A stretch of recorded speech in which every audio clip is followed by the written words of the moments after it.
So before I begin, I would just like to state for the record that today is September 9th, 2022, and my name is Ben Bauman. I'm speaking via phone with Richard McClain, and we are doing an interview for the Indiana Legislative Oral History Initiative. So just starting off, when and where were you born? Oh, I was actually born in Schenectady, New York. My dad and mom moved there during the Second World War. Wow. Okay. And he worked for General Electric, and he designed electrical panels, the big panels for destroyers and cruisers. Wow. And battleships. That's cool. Okay. Interesting. Yeah. And what were your parents' names? Joseph and Edith McClain. And when did your family move to Indiana? 1945. Okay. At the end of the war. Yeah. Did you have any siblings? Yes, there's 6 of us. I'm the oldest, and the youngest died at the age of 44. He had a brain tumor. Oh, no. Yeah, so, but they finally got it diagnosed, and he was diagnosed on a Friday, and they operated Sunday morning. Wow, okay. Then he lasted for about 16 months. Okay, yeah. Yeah. So, thinking about your childhood, how would you describe it? Well, my parents were very aware of business. My dad was hired by a local electronics firm. Electronics at that time is not how you know it today.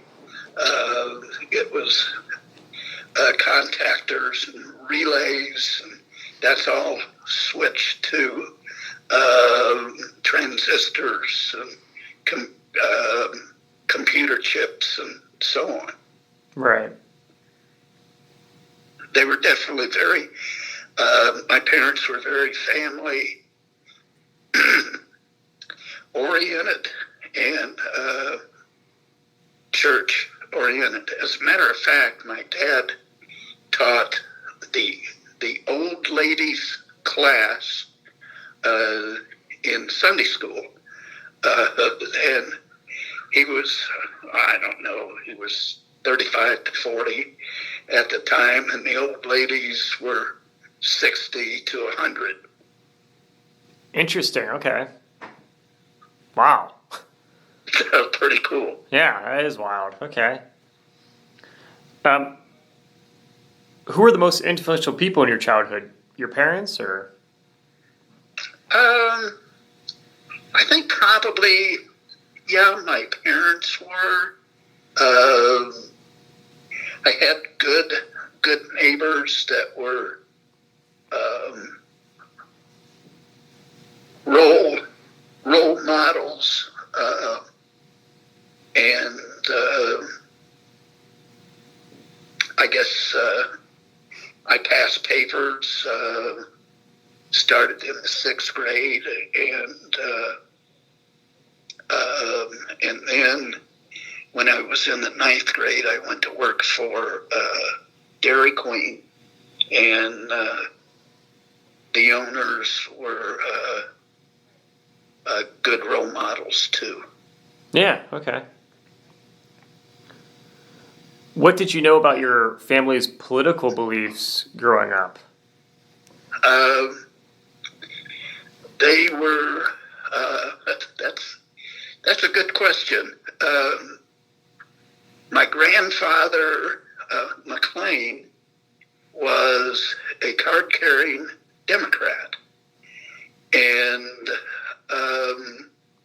he worked in the State House as a civil engineer, and he was Purdue graduate. He was also a farmer, and he wed a card-carrying Republican. She, as a matter of fact, two of her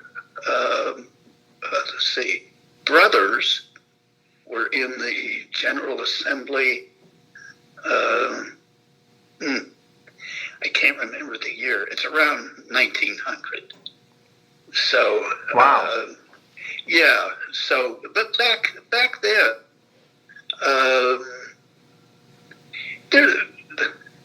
the only difference between Republicans and Democrats were the names, not the ideologies. So they were not like today. Okay. So I'll just stop right there. Yeah. Okay. And what schools did you attend growing up? The first 6 years went to Noble Township grade school and middle school, but I went the first 6 years. So I grew up on a small farm. My dad and his partner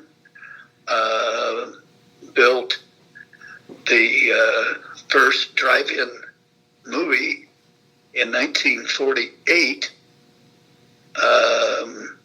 and it was called the Skyline Drive-In, and so they moonlighted, for their day jobs. Both of them were engineers, have worked for RBM, which became Essex Wire, which became Hamilton Standard, and so I grew up in a business family, so to speak. Right. Now, did you have a favorite subject in school?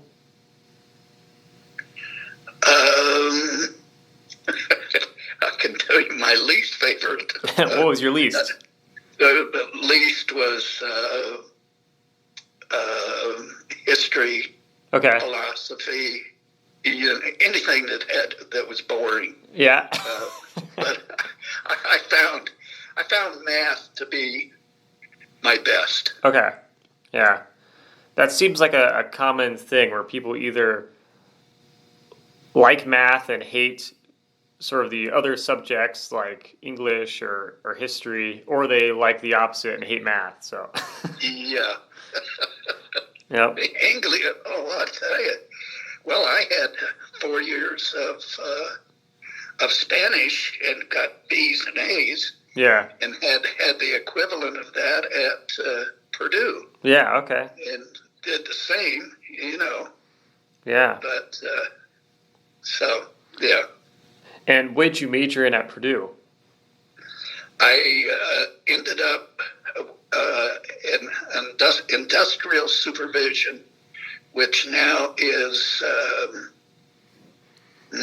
human resources, because one of my sons graduated and his wife graduated in I think it's called human resources, but industrial supervision is the way it started. Then they changed the name, I don't know, Okay. 25 years ago. Yeah, okay. So when you moved to Indiana from New York, how did you view the state of Indiana? Oh, I was so young. Okay. It was closer to my grandparents, which they lived in Plainfield, Indiana, so Oh, okay. we got to see them more often. But I think I was 5 years old. Okay. No, I was 4, because I went to kindergarten when I was 4.5. Yeah. So were your grandparents from Indiana? Yes. Okay. Yes.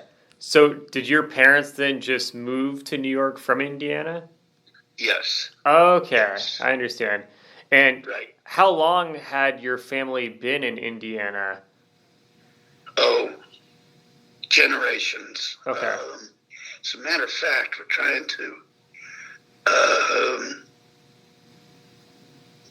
my great grandfather, west of Indianapolis, in the Avon area, he had amassed like a 360-acre farm, which back then was huge, because most of the farms were 60 acres or 40 acres, Right. So, but he was. I've heard. I never got to meet him, but I did. His wife, my great grandma. Okay. I spent some time with her at the end of her life, and I think she lived till she was 95, if I'm not mistaken. Wow.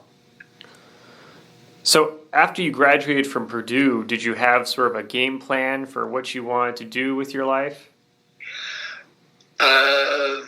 Well, the last half of my senior year at Purdue, I worked in the Elks Club Pro Shop, and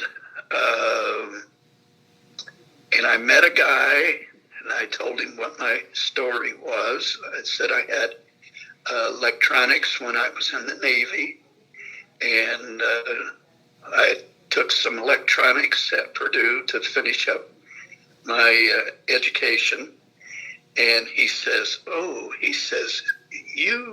I just retired from a company called CTS, and they make electronics, and they're looking for a night shift supervisor, 3 to 11 shift. And I says, oh man, that would just fit me perfect because I have morning classes. And so I interviewed the guy that he told me to go interview at CTS, and I was hired, and I started, I think it was a week later, and I managed 100 night shift women, ages 18 to 24, 25, and most of them were wives of students at Purdue. Okay. And I've heard more excuses why they can't work today, but they can rest up, Yeah. And of course, being fresh out of the Navy a year and a half, later or earlier, I didn't quite understand women. Yeah. So I still don't. I've been married. This will be our 53rd year. So anyway. Yeah. So how was your college experience at Purdue overall?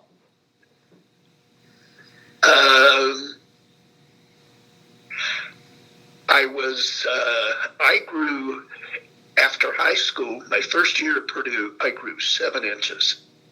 So I went from 5'2" to 5'9" in a year.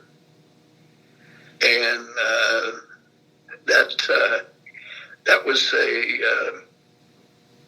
was quite an experience, being the shortest person in the class, going to like an average height.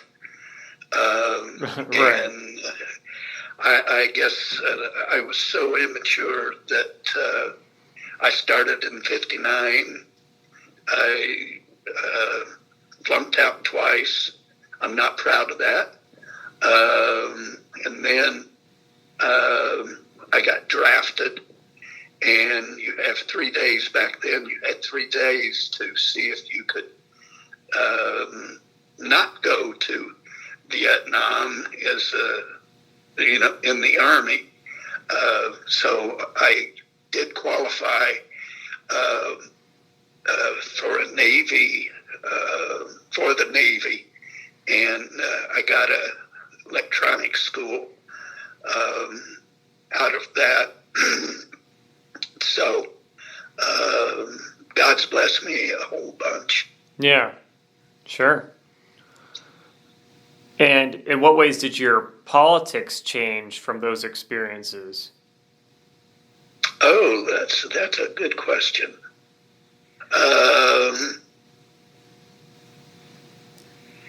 I don't think my politics, I guess I've always been a moderate, Okay.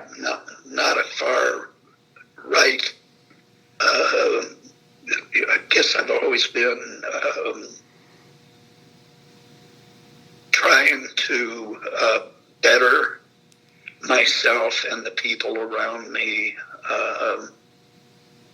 And I just hope that that's, a legacy that I can leave with the people that are around me. Sure. Okay. Now, when did you get married? We got married in '69. Okay. And do you have any children? Yes, we have twin sons. Oh, okay. Cool. And they're as different as night and day. Yeah. Oh, my. That's funny. Okay. So, when did you get seriously involved in politics?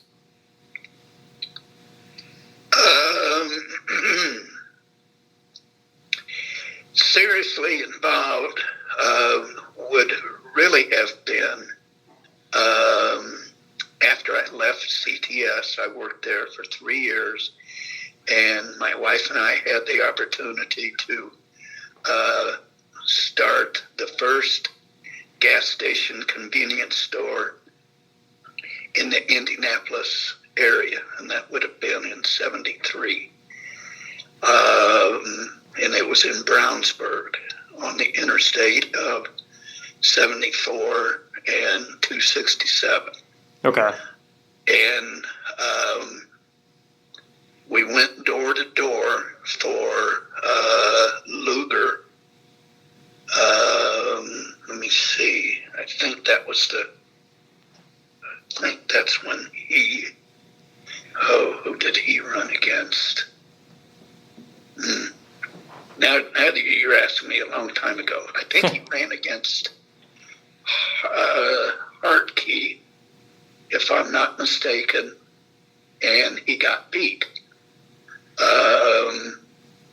But then we went door to door again for him, and I can't remember who he beat then. I'm thinking Hartke, but I may be wrong. Yeah, no worries. So anyway, and I was elected to the JCs in Brownsburg as their president, and we were poll watchers. My wife and I were poll watchers in Brownsburg, and we sold our business in Brownsburg to some executives with Maplehurst Dairy, and then we bought a hotel in Logansport, so we were able to move back to Logansport, 150-room hotel, and I became good friends with who used to be my bus driver in Noble Township. He's 20 years older than me, and he asked me to run for township trustee, and so I did, and I was township trustee for 4 years. I was also precinct committeeman, I should say that. Yeah. Okay. That's interesting. So when did you decide to run for the General Assembly?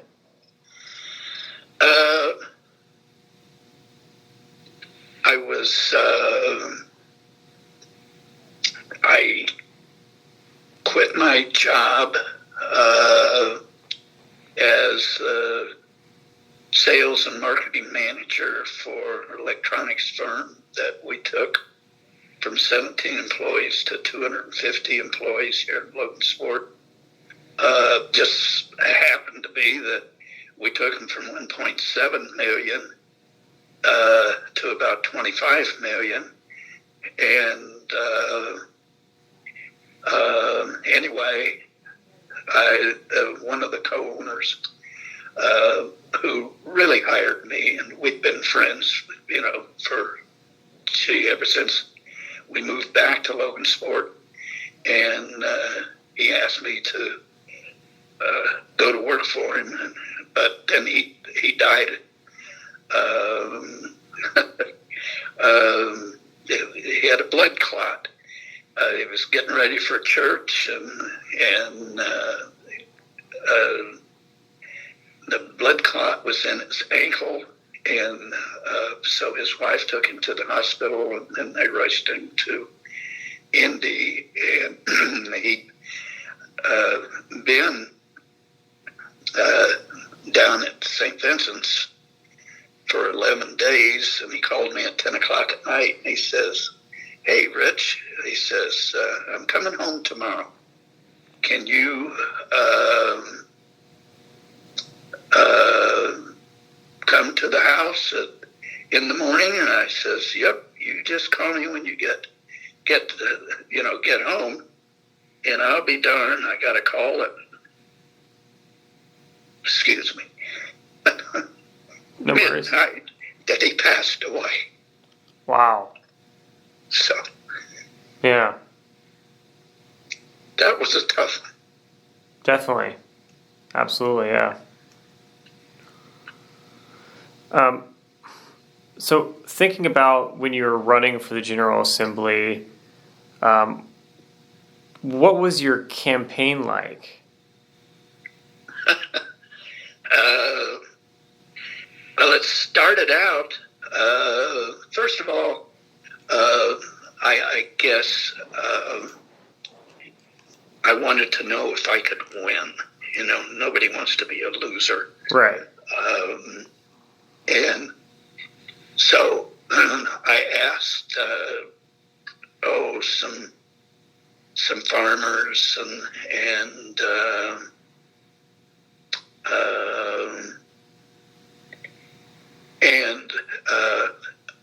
a guy that had been in the Senate, who I'd known practically all my life.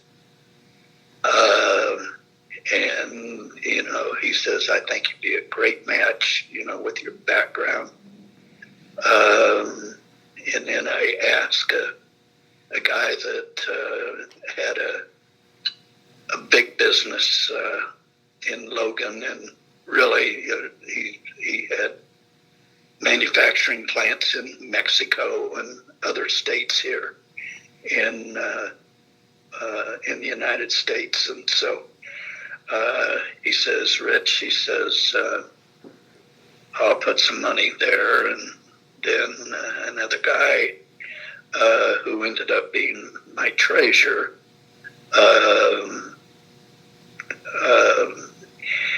I guess convinced me that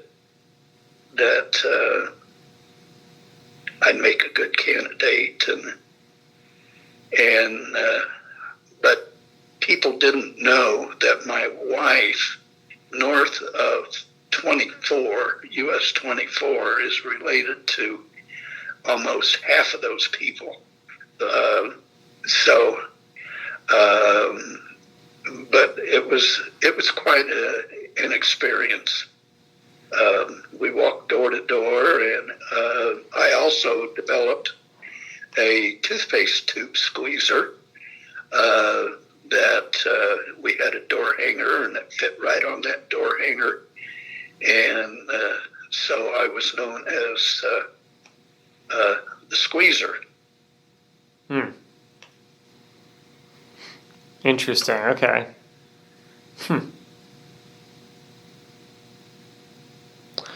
Now, do you remember your opponent when you ran? Yes.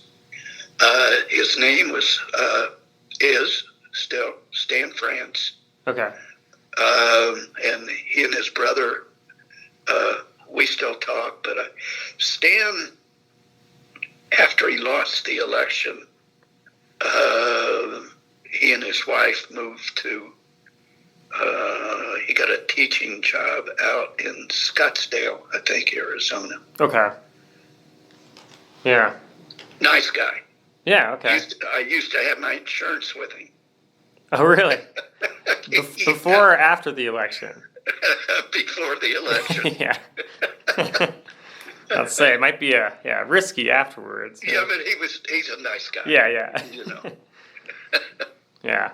So how did you campaign against him? Or was it just kind of like, oh, this is my issue, these are his issues that he's interested in, and pick it short, No, I never talk about his issues, never talk about his personality or his family. Yeah. I'm the one that's running, and you take me or leave me. Right. So to speak. You can't be that harsh. Right. Yeah. Yeah. Okay. What was your reaction when you found out that you won? Actually, the Speaker of the House called me and says, "Rich, you won." I says, "Oh my gosh, that's wonderful." And then it was trying to think, the state chairman. Oh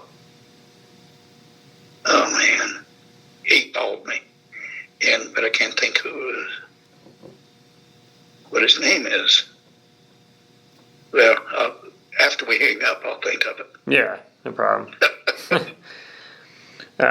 Did you maintain the same campaign strategies throughout your political career? Yes, okay. Very much so. Yeah. Run on your merits and what you have done and what you've learned and so on. Did you do a lot of door-to-door? Sure did. Yep. Any interesting experiences from doing that? I know you could meet all sorts of characters, perhaps, or. Well, yeah.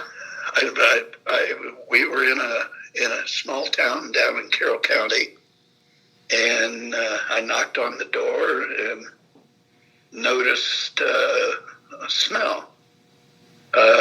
Being in the Navy and having a hotel, you notice the different smells, and it smelled like marijuana. That house did. Yeah. I says, well, I'm going to knock on the door, and so he let me in, and he says, or he asked me, he says, "What do you think of marijuana?" And I says, "Hey, whatever floats your boat is just fine with me." I says, "But don't ask me to pass a get out of jail free card in the General Assembly, because I'm not going to do that." Oh, well, okay. That's pretty honest. So I don't know whether I got his vote or not. Yeah. That's interesting. Wow, okay. What were you thinking when you walked into the State House for your first day in office? Well, I'm used to trees being around me. I didn't see any trees, but I saw huge columns of marble or limestone, and it was just amazing how the State House was built back in the 1800s. Yeah. With, they didn't have the kind of equipment that we have today. Sure. Of course, in 1994, when I went in, they had, equipment that would build the building, and I think that building in the 1800s was built for a little over $2 million. Well, today, what would it cost? No clue. Yeah. Sure. It was just awesome. Yeah. And the history. Yeah. Now, did you have any expectations for what you thought the legislative process would be like before you started serving? First of all, I'm not a public speaker. So I'm an idea person, and that's what I can, bring to the party. I'm pretty good at one-on-one or one-on-five,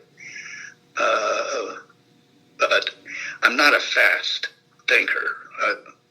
I hope I'm a thorough thinker, can weigh both sides of the issues and then make a proper decision. So I guess in response to your question, I think that you have to see both sides of the issue. It's not a Republican, it's not a Democrat. 90% on one side, 90% on the other side, but it's a 50-50 proposition that you have to look at in making a decision for 64,000 of your constituents. Right. Yeah, that makes sense. So how did you learn sort of the in and outs of the Indiana General Assembly? I think going to those people that think a lot of the way that I think, and you just have to listen. You got to sit back and listen and process what you're hearing. I think that's. We just had a meeting. I didn't even think about this. Wednesday, retired. I call them has-beens. I'm a has-been now. Yeah. And there were 70 that met over at Grissom for 4 hours. There was a tour, and then a luncheon, and a presentation of a fellow that raises dogs that sniff out like bombs and drugs and that kind of thing. And I had met him, I don't know, 20, 25 years ago, and I was really impressed with him. And then, but seeing, how he trains his dogs, and they're all over the world. And one of his very last statements was, if that killer at what's the name, the Uvalde school, if they would have had a dog in the police system, especially in that school, he says that would have never happened. The dogs don't stop, Yeah. They just go right after the guy. They recognize, they're trained to recognize somebody that is acting up. So maybe I'm getting off track. No, you're fine. Okay. I think that's about it. Okay. So how did you keep track of the needs and wants of your constituents when you served? Oh, that's really a good question. I have a lot of those same needs,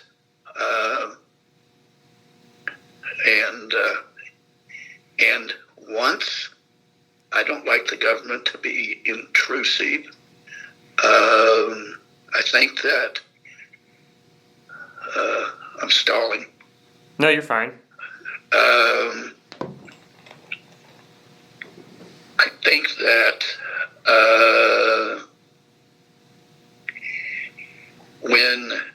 when I see somebody disobeying the constitutional laws that we have, it's not fair.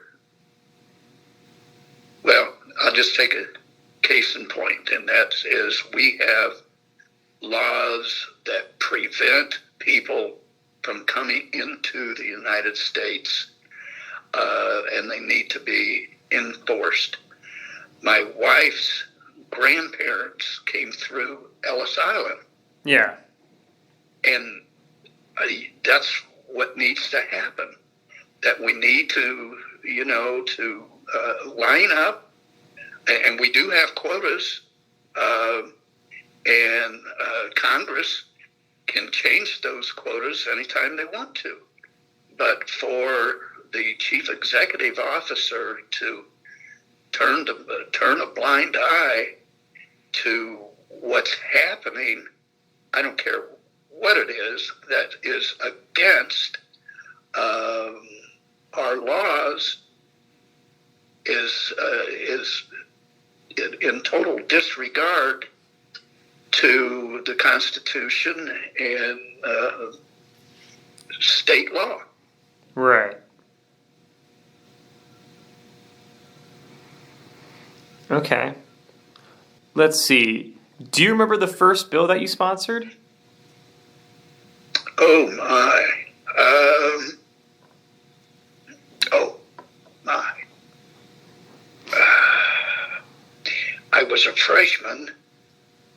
It was my first year. I remember the second one. Okay. It was to raise the conservation officers'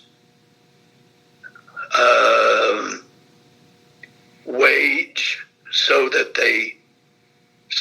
their kids weren't on shoot. Anyway,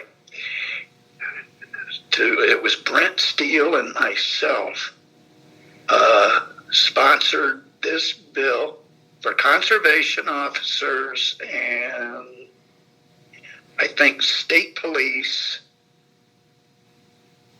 and I think maybe it was just those two, because if the state policeman had a family of 4, they qualified for food stamps, and we needed to. Those people, they put their lives on the line, and they need to make more money then. So I think that was probably 95, 96. It Okay. could have been 97 or 8. Yeah. But I remember that when we filed the bill, we had to do something because I think the Ways and Means chairman would not hear it, and we had to make sure that we had it filed with the clerk's office by 10 minutes till 8 in the morning, and if we were after 8 o'clock, it would not have been considered. So we got there at 10 minutes till 8, and but finally it did go through committee. it did pass the General Assembly. Okay. All right. Interesting. So, how challenging was it to get a bill passed in the General Assembly?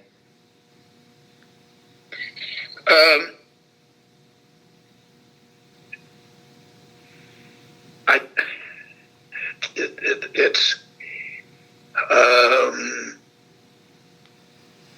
well, first of all,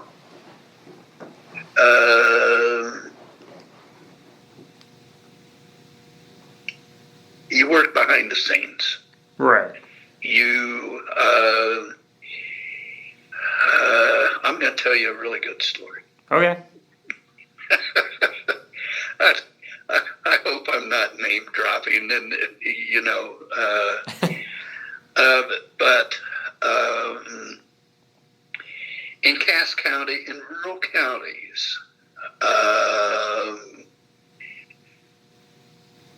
we raise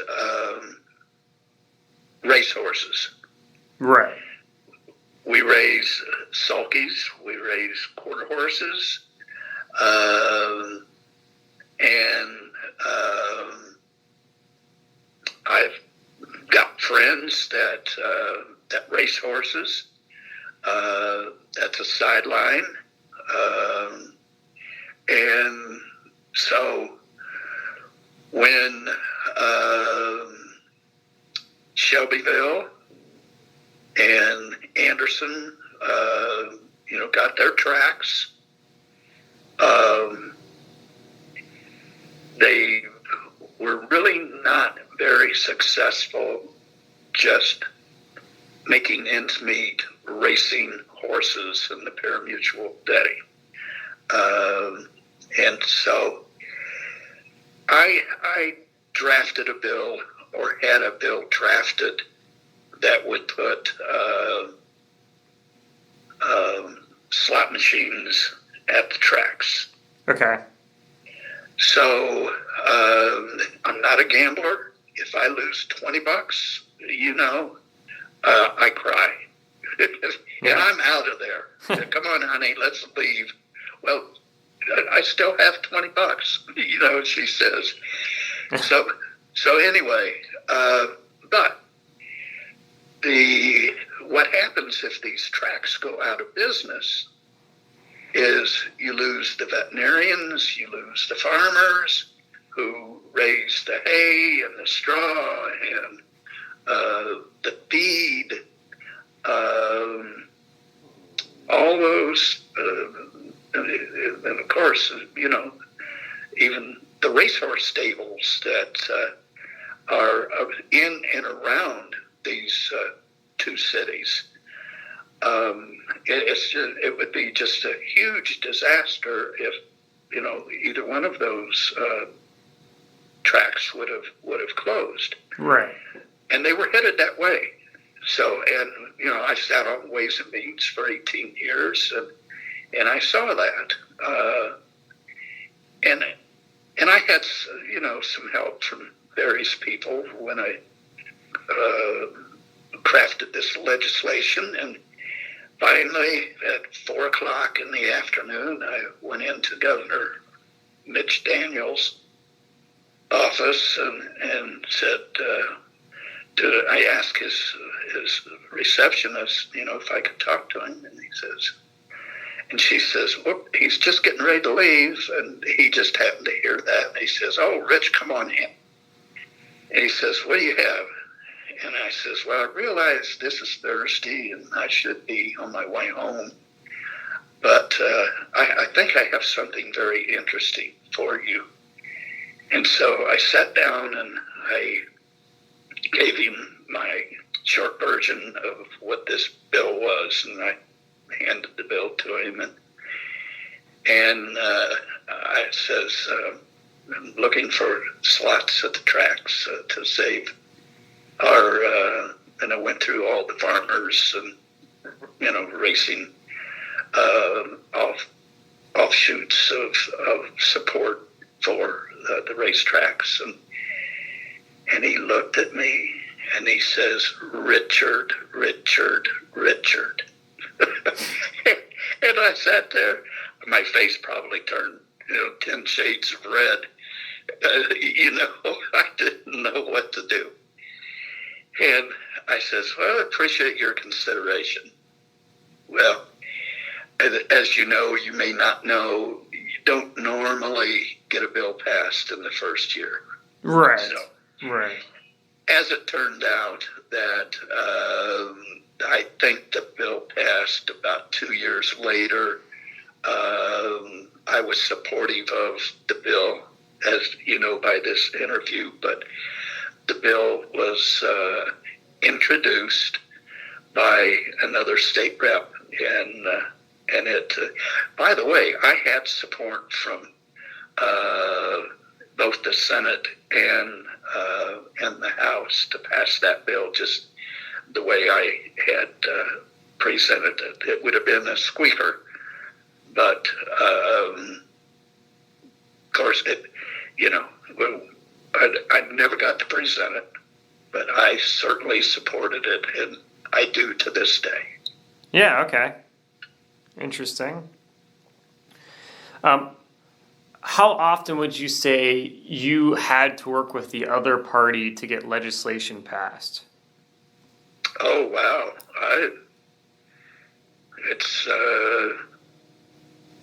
It's not my intent to alienate anybody, and I think that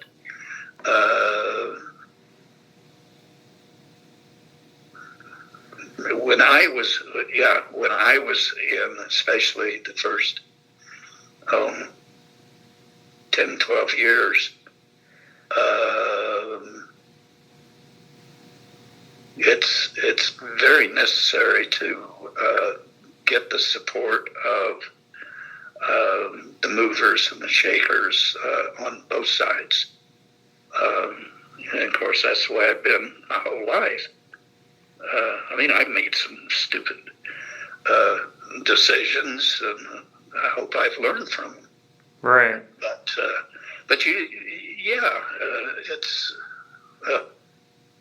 it's not like today where you're too far to the right and too far to the left. You got to take that middle ground and make it so it's the best for everybody. Yeah. So it sounds like the interactions in between Republicans and Democrats were probably pretty good when you served. Would you say that's accurate? Yes. Okay. Yes, that's accurate. Now, how did that change over the course of your service? Because I know you served into was it like 2012 or something? Yes. Okay. And so did you see an increase in political polarization over time when you served, or is it about the same? Oh boy, that's a good one.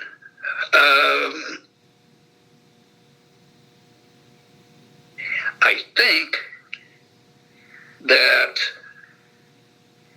both sides have become more, how do you say it,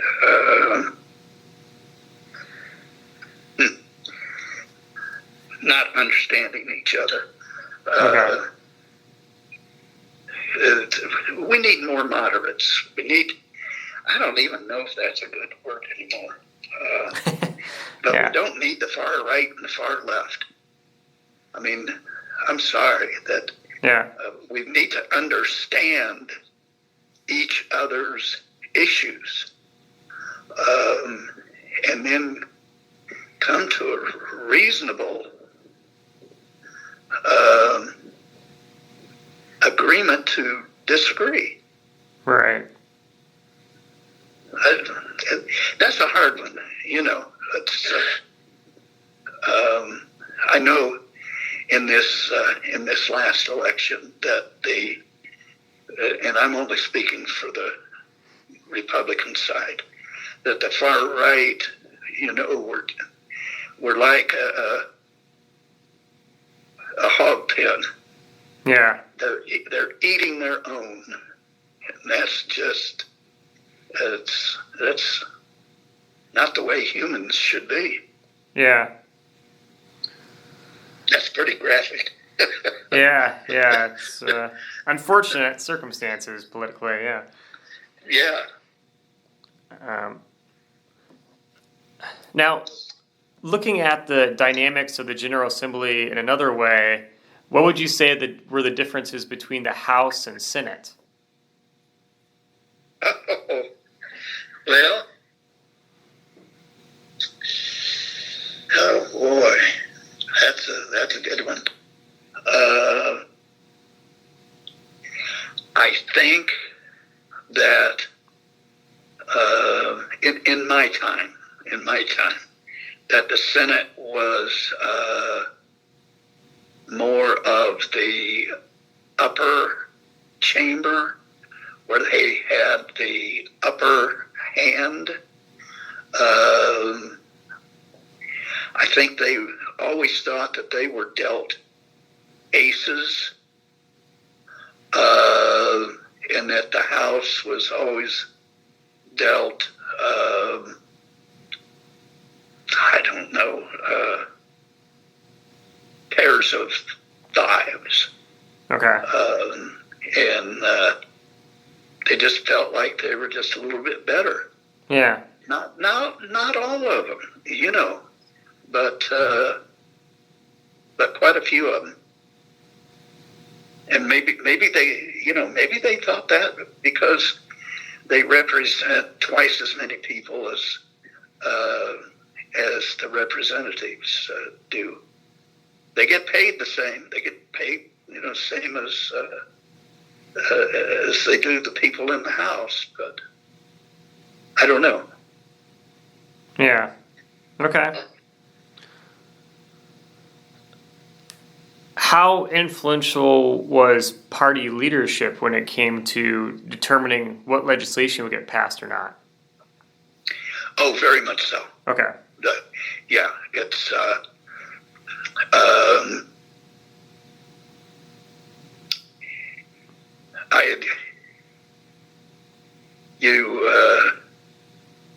you have to have the leadership has to buy into what you're trying to sell. Yeah. If not, you're not going to get it sold. Okay. Yeah. That's our democracy, Yeah. That's our free enterprise system. Same thing. If you don't have a good product, you're not going to sell it. Right. Did you ever go against party leadership? I was waiting for that. I don't know how to answer. Yeah? Yeah? How'd that go? It didn't go very well. Yeah. That's basically on Ways and Means. We went against there were several of us that went against our party chairman. Yeah. And we heard from it. As a matter of fact, I was with him Wednesday, and the chairman of Ways and Means when I served, and we didn't talk about that, but we did talk about this, which I think you'll find very very interesting. The first thing that we talked about was why return money back to the people with this so-called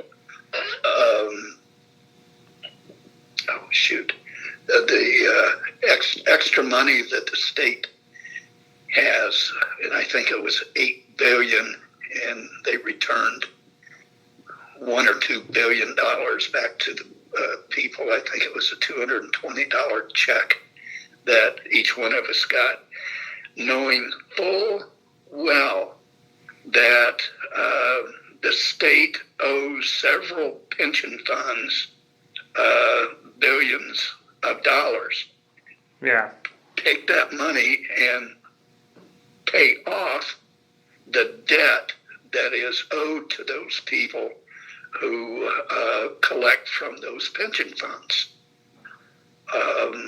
That's never made any sense to me. And it was, I'll just tell you who it is, Jeff Espik and I, talked about that Wednesday. And I guess you're not going to convince those people that are representing us today down in Indianapolis that you got to pay off these debts. Right. Sure. Yeah, it makes sense. Now, I'm curious, did you ever, were you punished ever for going against party leadership or anything, or? No. Okay, that's good. No. And I was Speaker Bosma, and I, of course, we went to the same university, different years. Yeah. But we were pretty close, and Bill Friend and I are still close. And Speaker Bosma, one of his greatest sayings is you keep your enemies close to your side. Yeah. Which, that makes a lot of sense. Yep. So maybe I was his enemy. Maybe. Yeah. That's funny. Now, how did your legislative service impact your family life? Well, it got me out of the house. I think that's what she wanted to do. She was a great campaigner. Yeah. Oh, and I do want to tell you this. The very first night that I was in the General Assembly, of course, stayed at the Columbia Club, and so I always called home and to talk to her, and she says, "Well, I hear you did this." Well, who did you hear that from? Well, I'm not going to tell you. Yeah. So she had some kind of a spy down there. That's funny. Yeah. How influential were lobbyists in the General Assembly? Oh, if you can't sort out the minutia, then you don't belong there. Yeah. Lobbyists are only as good as you can determine the source of information that they have. And they do have, most of them, I'll say, have a great source of information, but you have to sort through it. Okay. Yeah.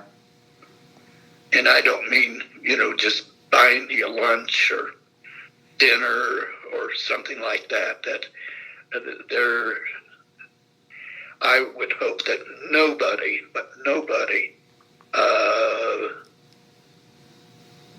bought me. I'm number one, I'm not equipped that way. Mm-hmm. Yeah. Now, do you think that campaign donations or gifts had much influence on politicians when you served? Oh, I would sure hope not. Okay. Yeah, yeah. I'll just give you a case in point. I had a chance to go to work for, shoot, I don't know how to put this.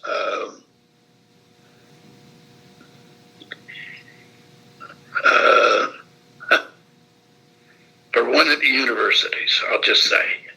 Okay. And,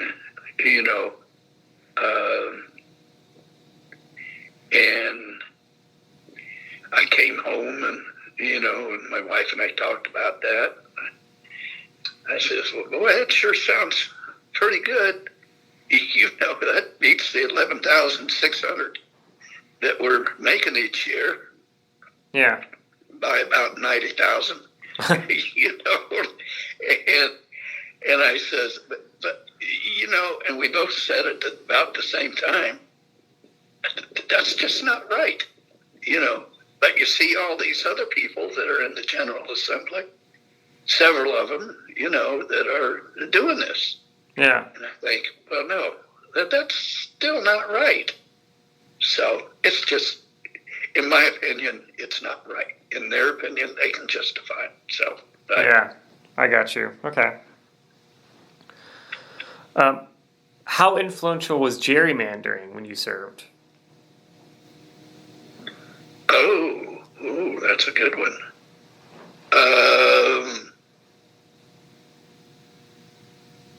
Well,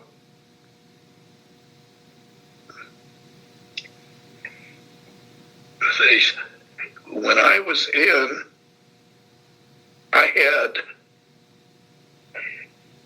the Democrats, let's see, they drew the districts twice. And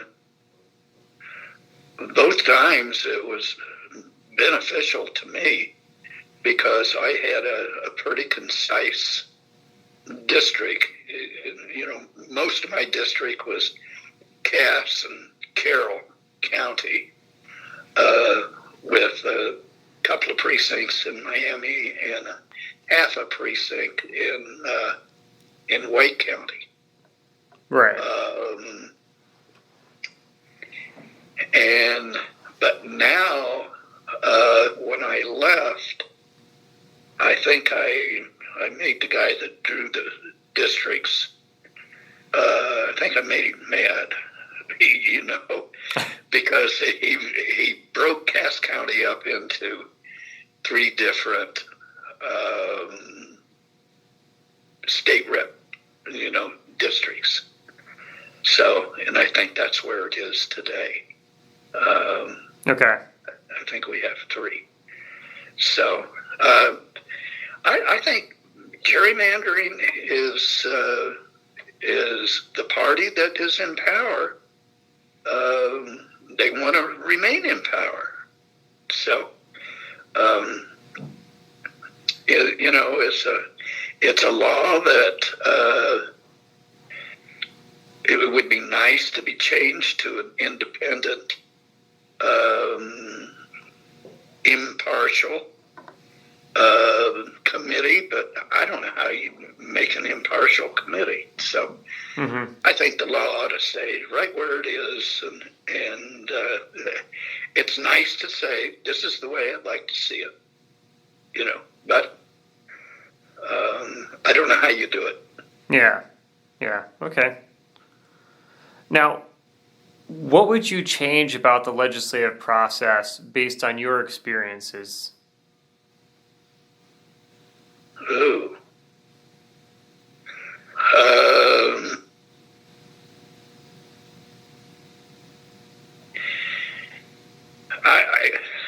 I don't know that you can change anything, and I'll just, case in point, I think it's all, we're all human beings. We don't all think alike. That's a good thing. But we had a state rep that got a bill passed. I voted against it. Republican, and he there's several of us that did vote against it, but it had to do with motorcycles doing wheelies from stoplights. Okay. And he made that against the law. Well, first of all, it's already against the law to drive recklessly in a car or a 2-wheel vehicle. And so, but he got the votes and he got it passed. Well, okay, I guess that's another thing we put on the books. And when I came in if you had I think about a 3-foot ruler right in front of you, that's where the Indiana code books were. Now that has doubled. Well, I don't know what it is. I've been out 10 years, but it doubled the time that I was in there. Okay. Yeah. So I'm for every bill that you pass, I think you ought to take off 2. Okay. Interesting.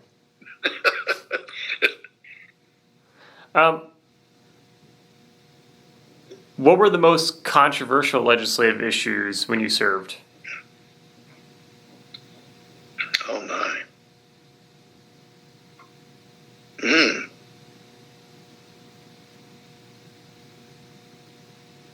That passed or didn't pass?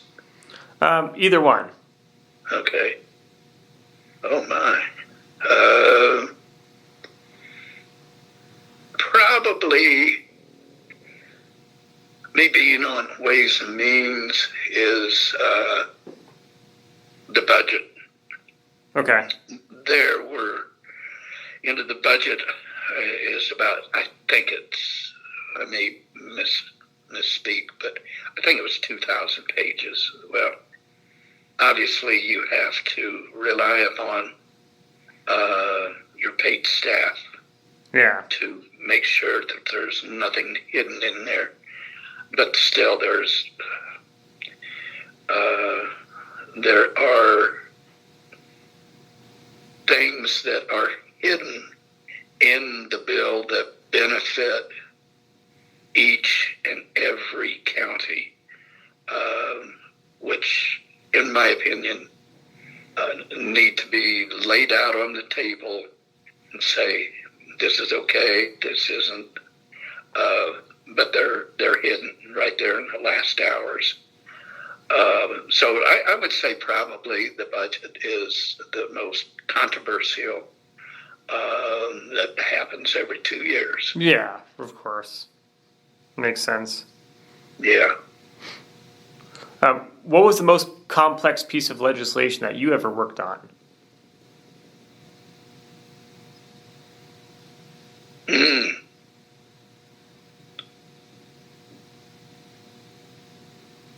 Oh boy.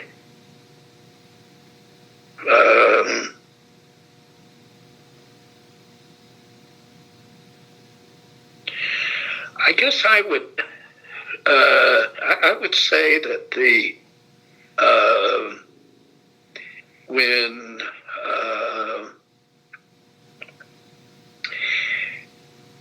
Mitch Daniels took over when he first became governor,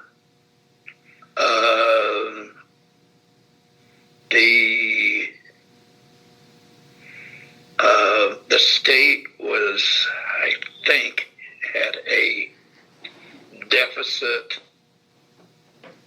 of $2 billion, and he said that within 2 years we will have,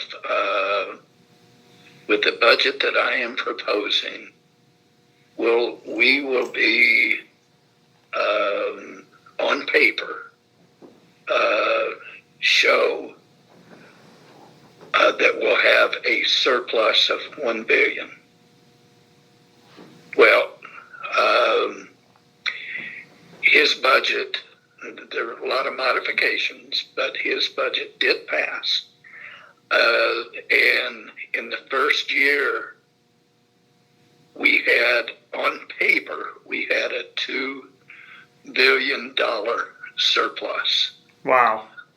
Yeah, and there were lots of reasons why, and it's too complex to get into it, why that through his administration, his overseeing his administration, why that happened, which was just phenomenal. One of the reasons why is the toll road. The toll road, he put it on the auction block, and to get it out of the government. There are a lot of reasons why that it should have been in a private equity, somebody else running it rather than politics. Right. Okay. Let's see. Now, you served, I guess, for one, I believe, session in the House that was a 50-50 split, correct? Yes. What was that like? Not fun. Not fun? No, of course. And I think when your job becomes not fun, that you need to rethink what's happening. Yeah. You need to change it, for better or for worse. It couldn't have been any worse. It was very interesting. Mm-hmm. From all standpoints. The people who you talk to on both sides, and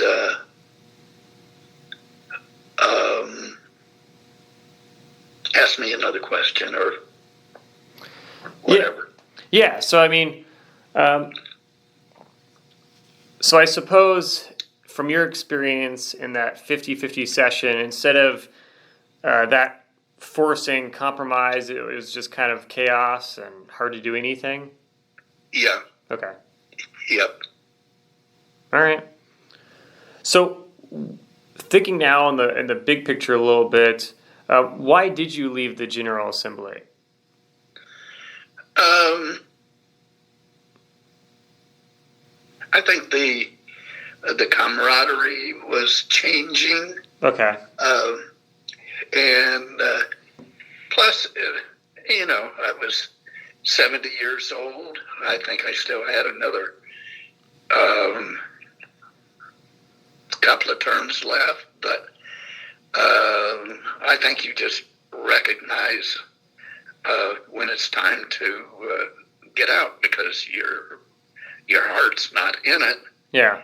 But the other thing is that I think that when I got out, I think on the Republican side, there were, in the last 4 years that I was in, there was like 20 or 30 new people, maybe 40 new people on both sides, but especially on the Republican side that you had to get to know.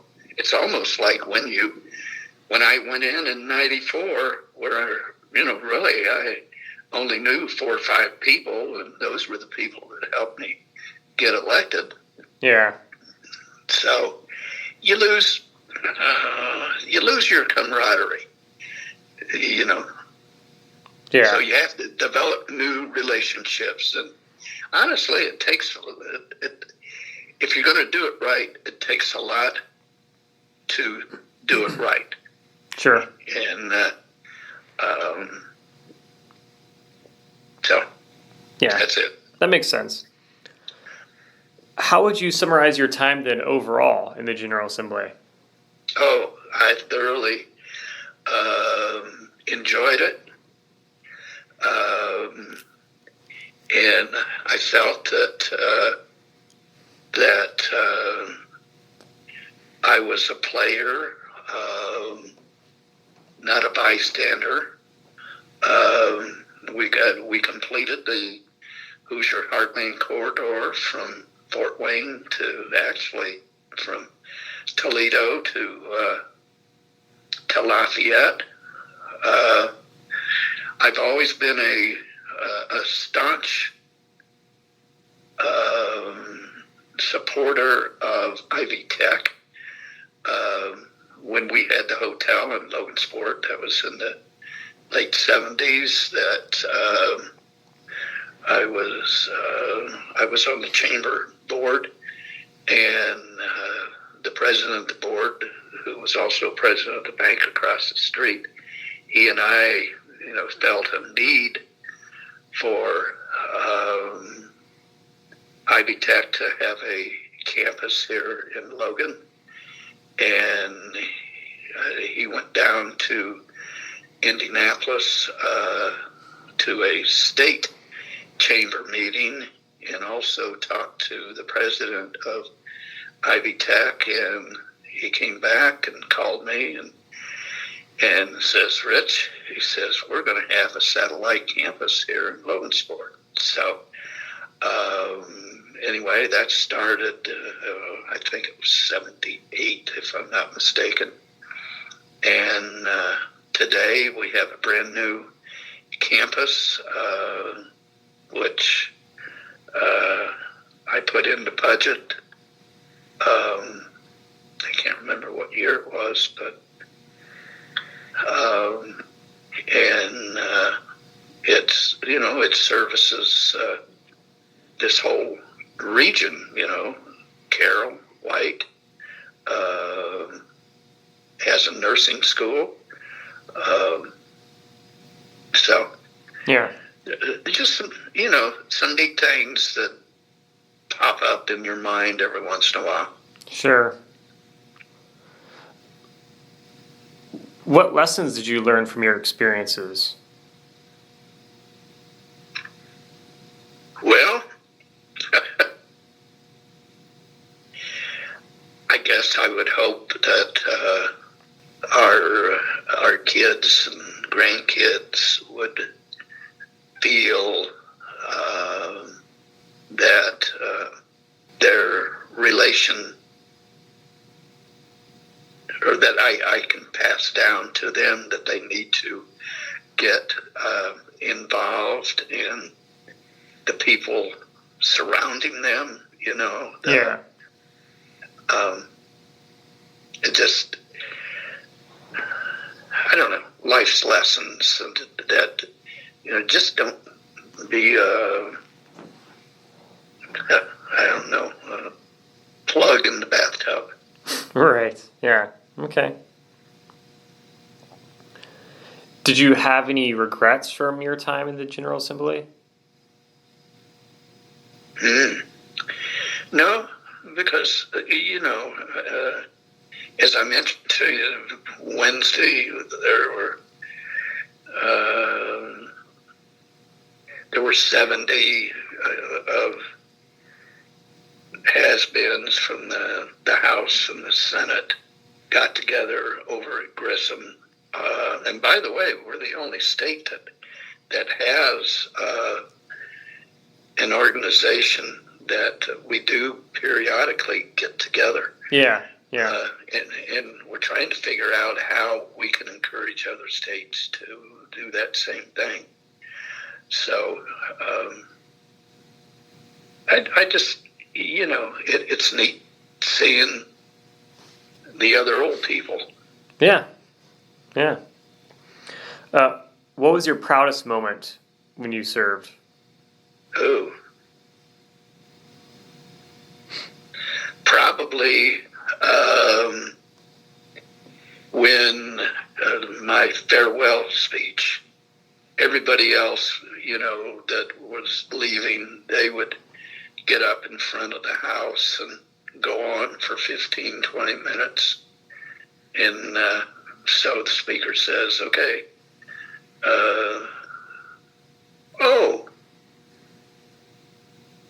Representative McClain, are you a member here? And I'm standing there at the mic, and I turned back to the speaker and I says, "Well, here's my speech, Mr. Speaker. Thank you." And then I left. Wow. Okay. Yeah. So anyway,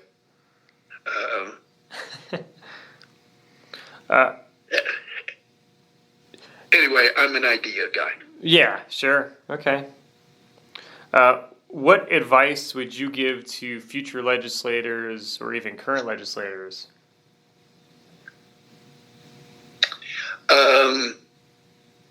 Don't forget who you represent. You represent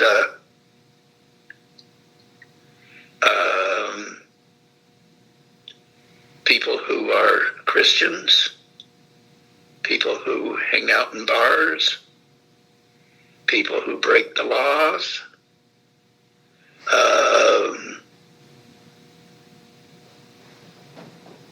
and just remember who you are. Yeah. So I think that's about it.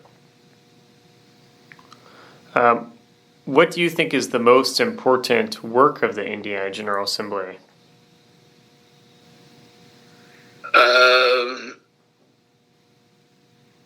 Well, I think passing a balanced budget is the most important. If you don't pass a balanced budget,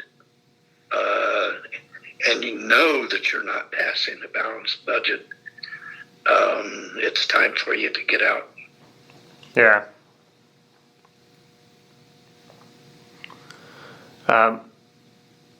What would you say the public does not know about the Indiana General Assembly and how it operates?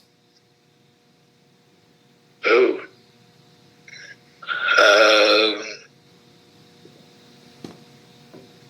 Well, that's a good question, because it used to be, and I'm going to say the first 10 years that I was in, we had a newspaper reporter that he and our radio station did too. He covered a lot of the bills that were being considered in the General Assembly, and that's not happening now. Okay.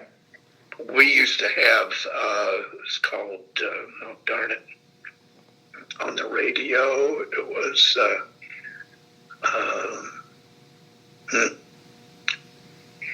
anyway, we would be interviewed, the state senator and the state rep for Cass County would be interviewed on the radio by one of the radio reporters, and it would go on for an hour every Friday morning, I think it was, because that's when we were back home. And people would listen to it. Well, that hasn't been done now for 20 years. Let's see, 10, probably close to 20 years, because they stopped doing that about 10 years before I left, which a lot of people listen to it. So, yeah, that's a tough one. Yeah, okay.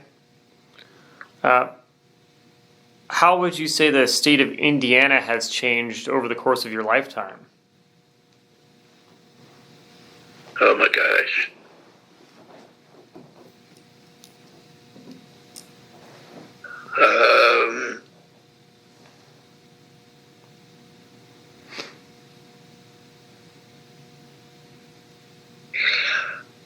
I think that I'm trying to think what the state's budget when I went in '94. I think it was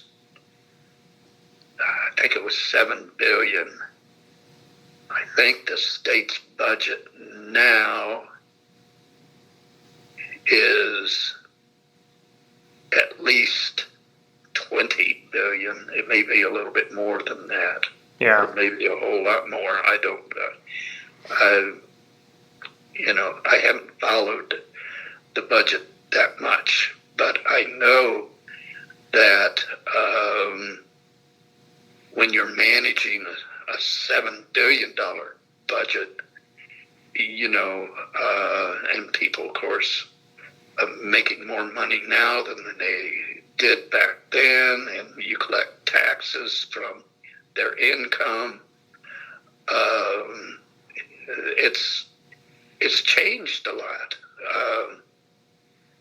We also did away with the inventory tax, which I helped sponsor that bill. There was only two states. One was Arizona and the other one Indiana that had inventory tax. And that helped create jobs here in the state of Indiana. And that's what we need to do is create jobs and help our manufacturing and other business entities. Right, yeah. Do you think the people of Indiana have changed? Well, I know our demographics has changed. Right. In the last 20 years, our demographics here in Logansport, it was 2 weeks ago, after church on Sunday, we went to Walmart to get some stuff, and there were people walking by me of I don't really know what nationality they were, but they had two little kids, and they were talking some language that I didn't understand, and yeah, I know it wasn't Spanish. I think it was probably Haitian, because I did go to Haiti for a 10-day trip, a missionary trip one time, and it sounded, the words sort of sounded the, what do you call it, French Creole, I think is what they speak. Huh, that's interesting. So, but, we have jobs for them. Yeah. What hasn't changed about the people of Indiana? Ooh, what hasn't changed?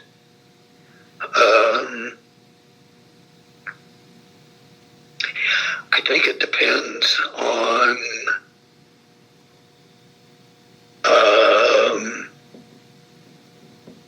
how people view themselves.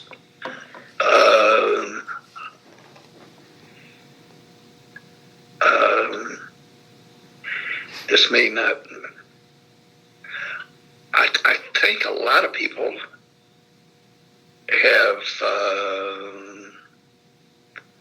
are hanging on to their cell phones and giving their kids cell phones, and the cell phones are becoming smarter than them.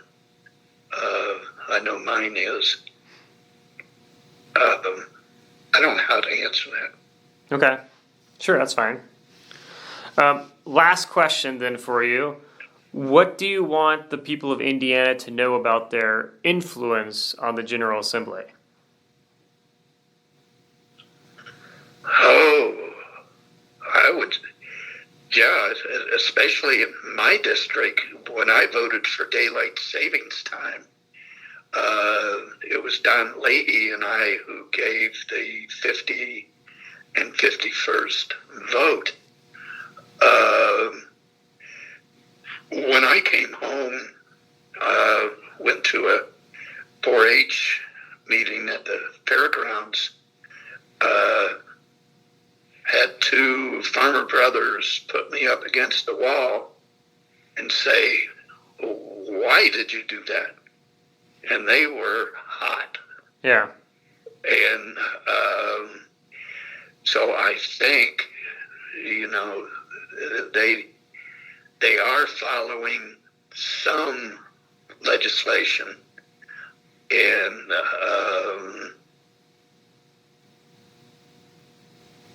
that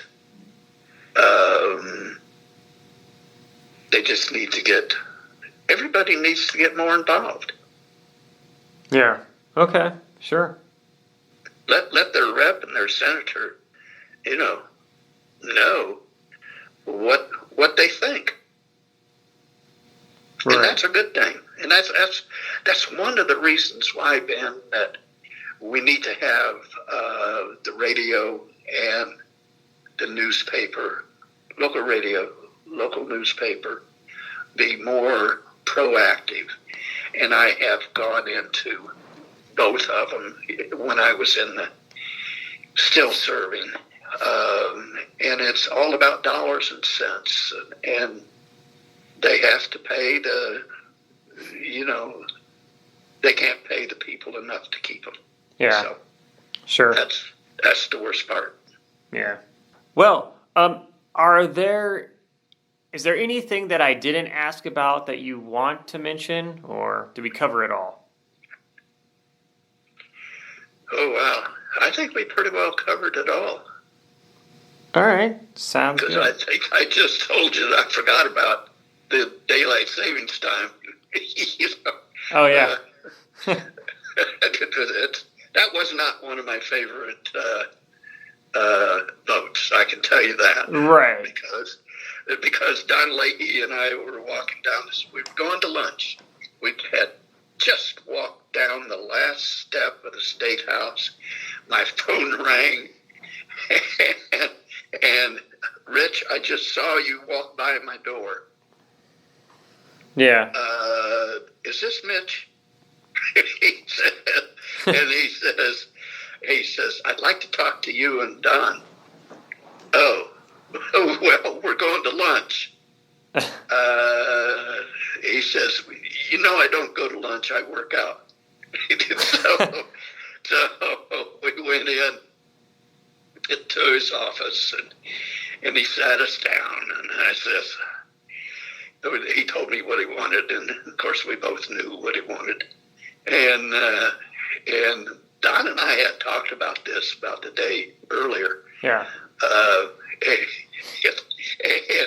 And we both said that if we get daylight savings time, we need to be on Central Time, and because of Indiana Beach, which is at that time, let's see, it was $100,000. No, is that right?